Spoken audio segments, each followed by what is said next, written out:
Olá pessoal, novamente aqui é o Almir. Eu gostaria de informar mais uma vez, como todo mundo já sabe, esse meu canal fala sobre tecnologia, exclusivamente sobre a tecnologia do CCV CompDB. Esse desenvolvimento começou em 2007 e ele continua até hoje. Então nesse novo vídeo eu quero informar a respeito de uma questão que envolve compartilhamento de dados para processamento de dados distribuídos. Um grande problema em processamento de dados distribuídos numa rede, num sistema, é o problema do controle da concorrência para processos distribuídos. Quando o controle de concorrência é apenas dentro de um diretório ou numa máquina, isso é muito fácil. Porém, quando o controle de concorrência em sistema distribuído em CGIs diferentes, o acesso TCP diferente, aí já complica um pouco. Mas devido a alguns estudos a gente consegue solucionar o problema. Então temos no nosso sistema, banco de dados, CCV CompDB, uma tecnologia exclusiva que favorece o trabalho com processamento de dados totalmente distribuídos. Uma das grandes ideias, a grande sacada, como diz o povo de uma maneira coloquial, a grande sacada é o seguinte: um dos grandes problemas de se carregar um arquivo muito grande em memória é o consumo da memória RAM, que acarreta em um gargalo de velocidade de performance. Então, por exemplo, em algumas situações seria possível criar uma grande base de dados, porém os dados não estariam contidos apenas em uma tabela, mas fragmentadas em várias tabelas. Então aqui temos um comando SQL que favorece esse processamento. Por exemplo, nesse tipo de comando chamado Big Data, você pode informar o nome da tabela, informar os campos da tabela e aqui dizer o número de quantas tabelas quer criar para essa tabela. Ou seja, você pode criar aí N quantidade de tabelas que vão ser indexadas. Esse tipo de indexação favorece muito. Vou mostrar um exemplo. Temos aqui uma tabelinha que eu criei para mostrar um exemplo prático disso. Por exemplo, no sistema de indexação dessa forma, podemos obter aqui os seguintes dados. A partir de uma pequena experiência que eu fiz, eu criei aqui uma tabela com 5 milhões de registros. 5 milhões de registros, cada registro com 5 campos. Uma tabelinha com um tamanho consideravelmente boa para a maioria dos dados do dia a dia das corporações, dos governos e das pessoas. Então esse registro ele tem aproximadamente aí uns 300 bytes de comprimento, que é suficiente para informações de vários quesitos. Então uma tabela de 5 milhões de registros ocupa aproximadamente 415 megabytes no nosso formato, que é o formato CSV, delimitado por ponto e vírgula. Porém, se o acesso a essa tabela com a 12 GB de RAM que eu tenho aqui, para alguns comandos demoram de 5 a 22 segundos para substituição, updates e tal, porque a tabela tem 5 milhões de registros, 415 megabytes. Então ela atrasa um pouco o processamento. Mas se em vez de usarmos apenas uma tabela e fracionarmos essa grande tabela em 10 tabelas, obtendo aproximadamente 500 mil registros em cada tabela, então aí já a performance da RAM já melhora para acessos e updates. Cai para 2 segundos usando uma indexação.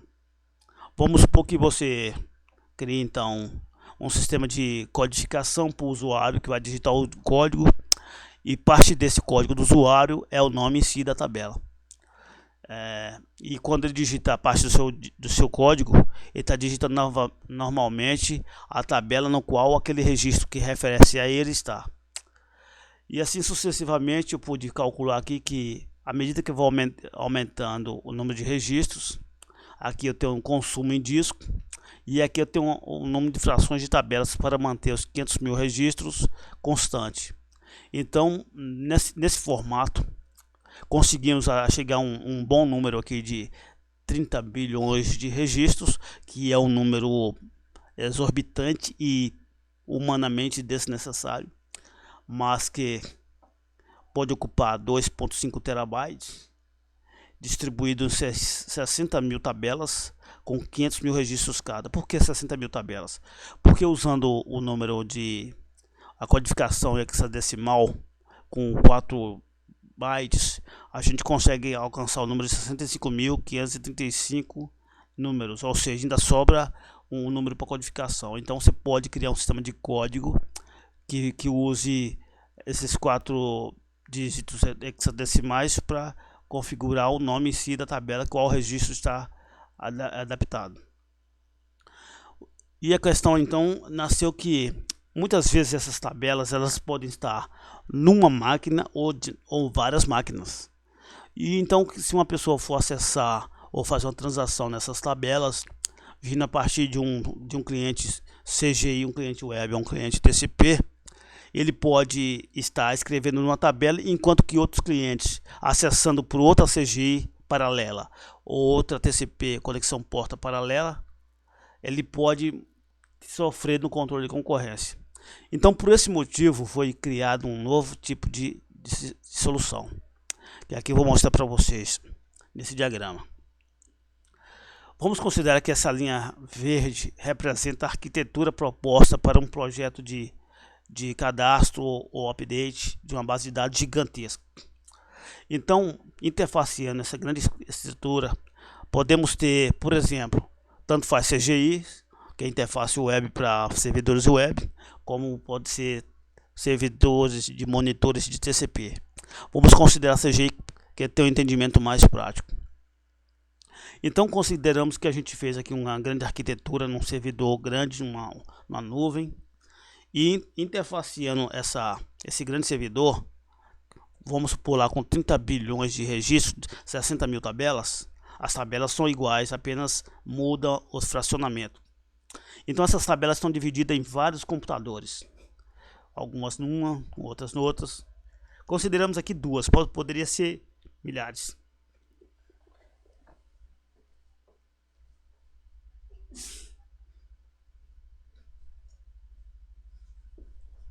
Fui ali espiar um pouco. Então vamos considerar apenas duas como exemplo.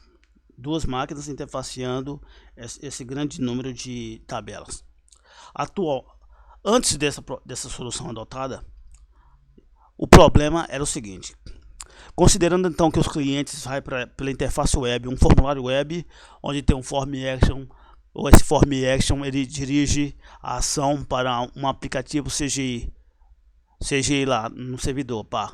Então, quando a pessoa dava o OK lá, o cadastrar ou pesquisar, a CGI invoca então a instância do banco na versão CGI lá, tal. E essa instância, ao ser invocada, ela cria imediatamente um arquivo chamado lockinf.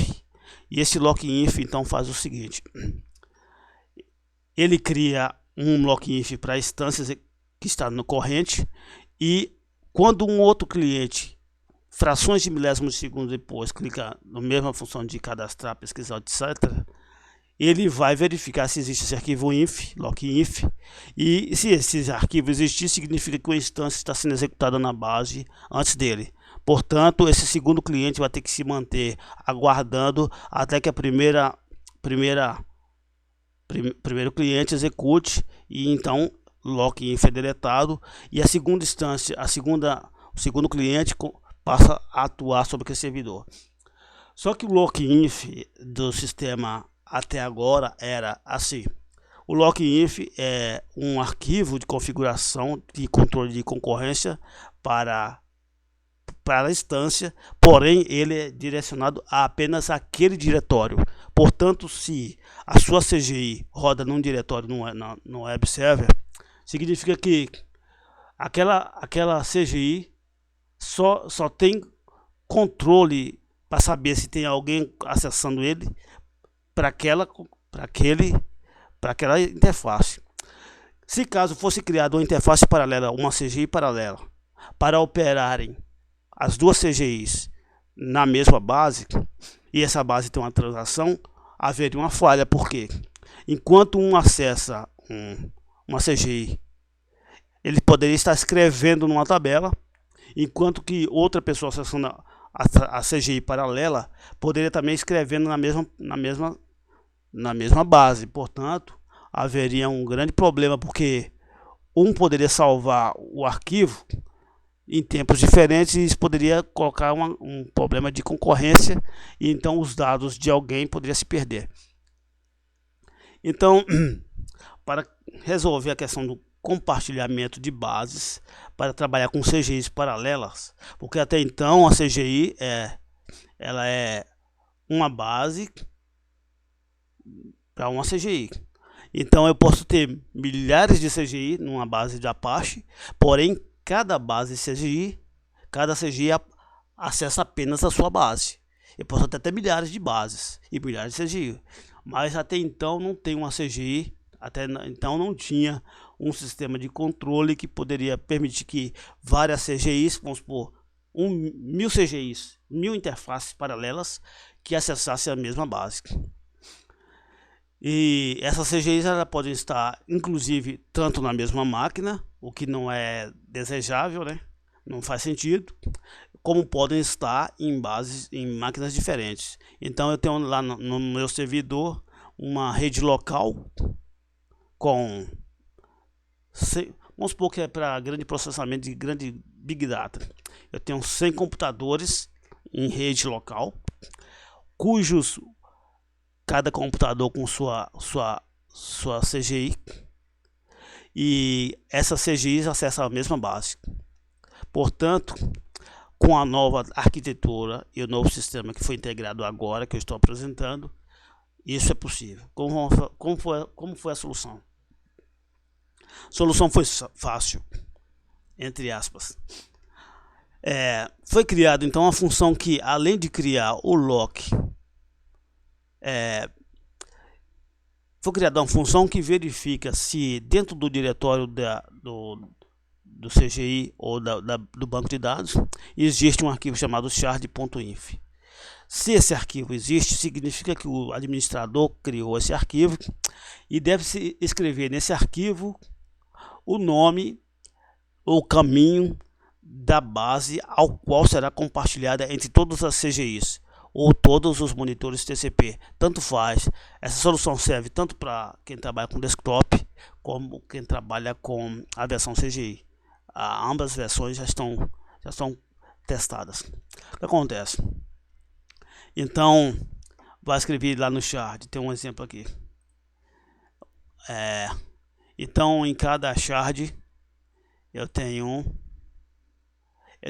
um aplicativo desse. Aí eu vou adicionar shard.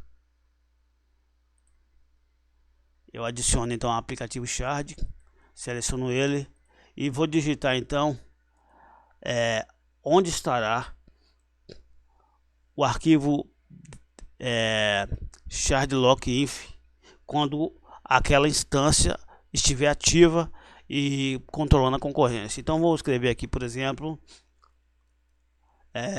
um diretório. Lembrando que sempre no final do diretório tem uma barra indicando que ele é um diretório, não um arquivo.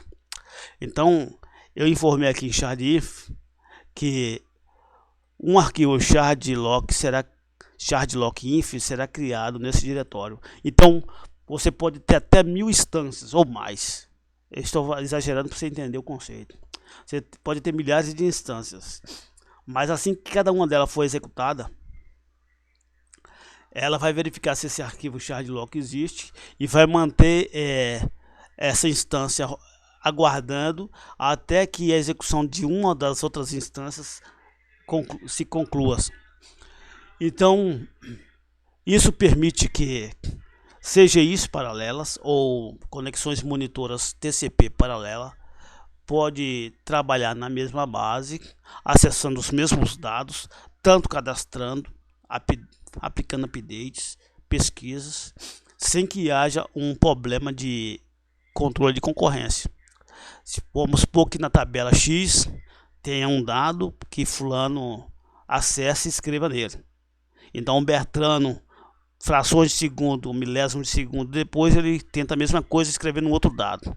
Então o segundo cliente, ele não vai conseguir escrever até que o primeiro cliente tenha concluído.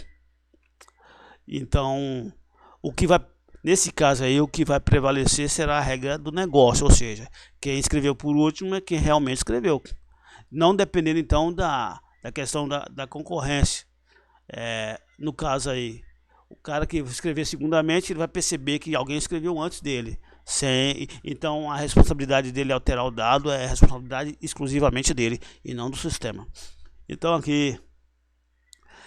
permitimos por exemplo, o sistema CGI atualmente tem um sistema chamado Random. O Random é uma função que eu criei para criar interface de balanceamento de carga na CGI. Então você pode, por exemplo, criar uma página inicial da home lá. Vamos supor que tem que cadastrar todos os indivíduos do Brasil numa tabela chamada pessoas. Então todos os indivíduos do Brasil vai lá no portal do governo, supostamente, isso é suposição. Vai no portal do governo, digita seu nome. Então, como são milhões e milhões de pessoas, acontece que sendo só uma CGI, apenas uma interface com a web, vai sobrecarregar o sistema. Com essa função de random, que é um balanceamento de cargo na CGI em si, você pode, por exemplo, criar uma página inicial que tem o nome dos estados, 27 estados, 26 estados no Distrito Federal. Então o que acontece? Cada estado tem um número, e cada número direciona a CGI.